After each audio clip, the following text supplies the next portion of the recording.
তো আজকে ঘুরে আসা যাক ক্যানিংয়ের সুন্দরবন মেলা থেকে, যেটা হচ্ছে ক্যানিংয়ের one of the biggest fair. তো এই বছর সুন্দরবন মেলা পড়েছিল 36তম বছর, যেটা মানে তাহলে ভাবো তোমরা কত দিন ধরে মেলাটা চলছে আর কতটা পুরানো। তো আমি এখানে ট্রেনে উঠে গেছি অ্যান্ড নেচার বিউটি এনজয় করতে করতে যাচ্ছি। আমার ভীষণ ভালো লাগে চারিদিকে। কয়েকদিন আগেই আমি যখন এসেছিলাম দেখেছিলাম যে ধান খেতে ভরা ছিল, এখন দেখেছি ধানপত্র গুটিয়ে এখন সেগুলো ঝাড়াঝাড়ির কাজ চলছে।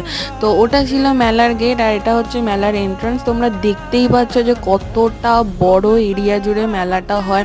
আমি এর আগে কখনো না, আই থিঙ্ক এটা আমার কি সেকেন্ড বিগেস্ট ফেয়ার মানে আমার লাইফে দেখা, কারণ এর আগে আমি কখনো মেলাতে মানে কোনো এত বড় মেলায় যাইনি। তো হিউজ কালেকশন ছিল সমস্ত কিছু, তোমরা চাইলে কিন্তু আসতে পারো, কারণ 3 তারিখ থেকে 12 তারিখ অবধি মেলাটা হচ্ছে। এখনও কিন্তু অনেক দিন টাইম আছে, তোমরা এসে দেখে যেতে পারো অ্যান্ড তাড়াতাড়ি চলে আসো, ভীষণ সুন্দর লাগবে।